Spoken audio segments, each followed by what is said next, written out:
Hello again, comrades. Always welcome to Professional Wrestling Machine.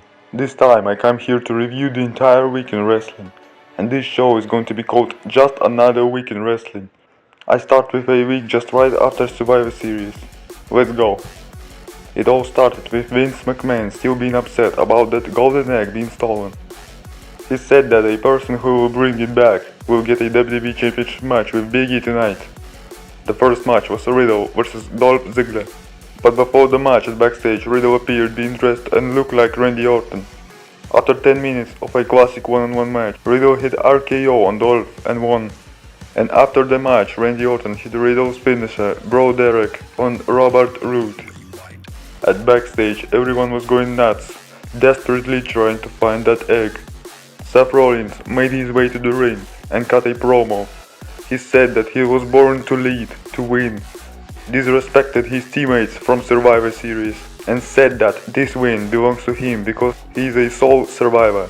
Last guy he mentioned was Finn Balor, and then he came out for a match with Seth, but Rollins attacked him from behind and hit 2 corpse stomps. That's why match never happened. Sami Zayn appeared in McMahon's office and said that he knows who took his egg and tried to make sure he will get a championship match. Street Profits came out to the ring. Kevin Owens was searching for gold backstage.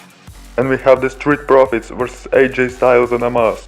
Styles was in action most of the match. High speed classic with Montez Ford and Angelo Dawkins.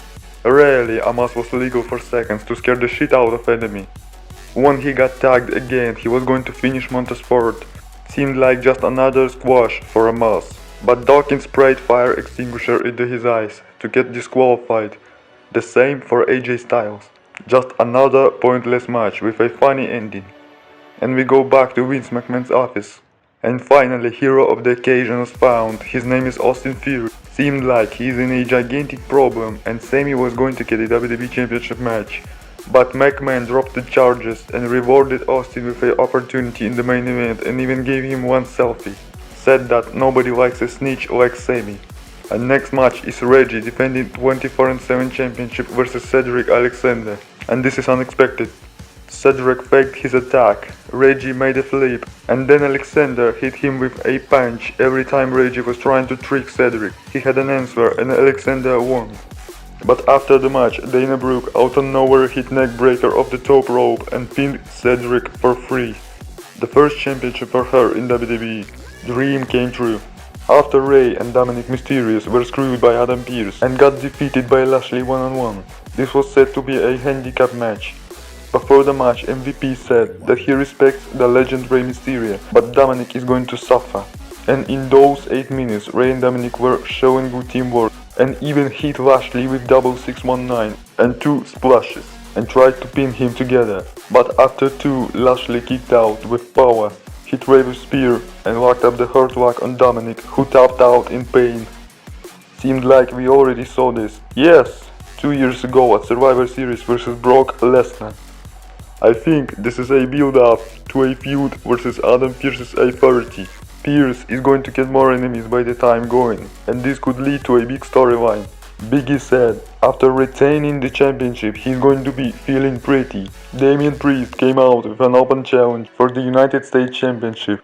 Apollo Crews made his presence known. After talking about split personalities, Priest said if you wanna know the real Damien Priest, we can just fight right here right now. But Apollo said no. Then Sami Zayn's music hit and he said he was right about the conspiracy after being screwed of the WWE Championship match. And if Apollo Crews doesn't want to accept the challenge, then he happily will. Match was made to fill the card. It had no intrigue.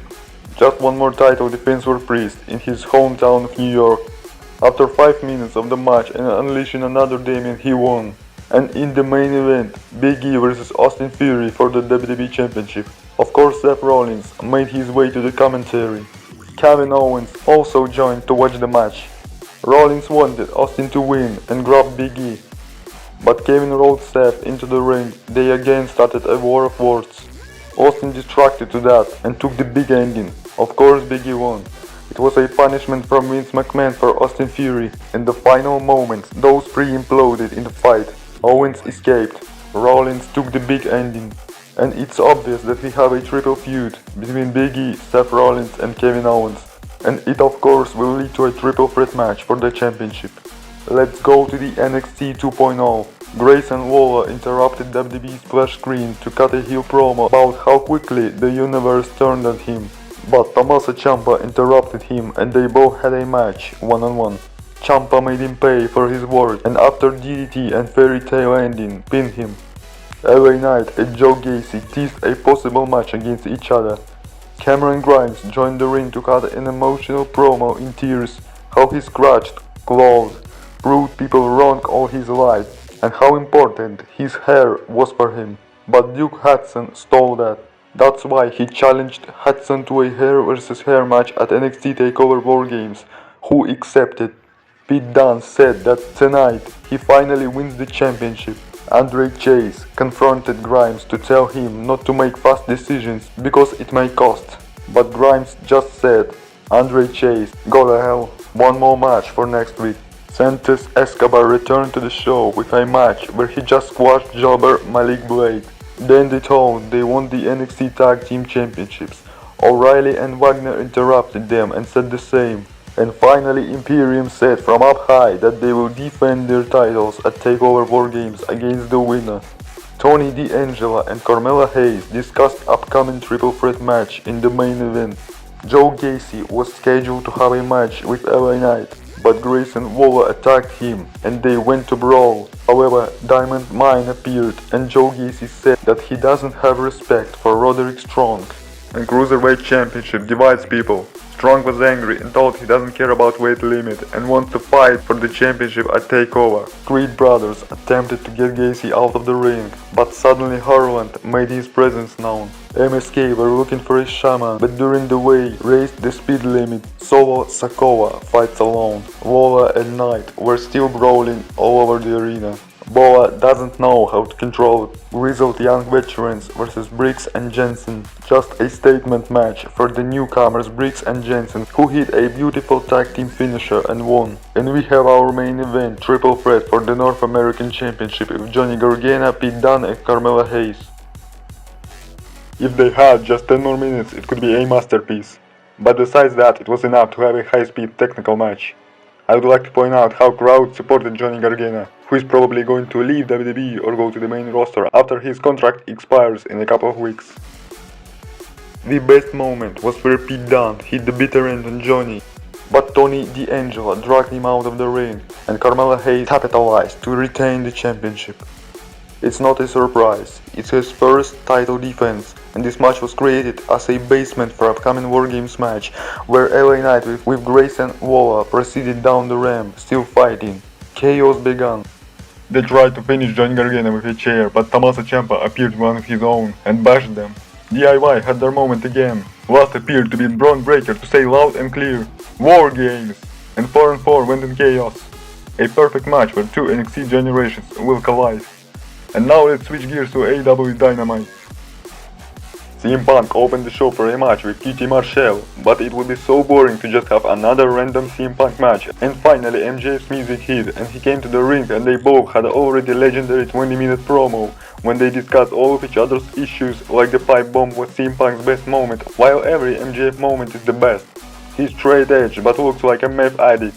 He never mentioned MJF because he has been scared. He's going to finish him quicker than his UFC career. It's not CM Punk, it's PG Punk.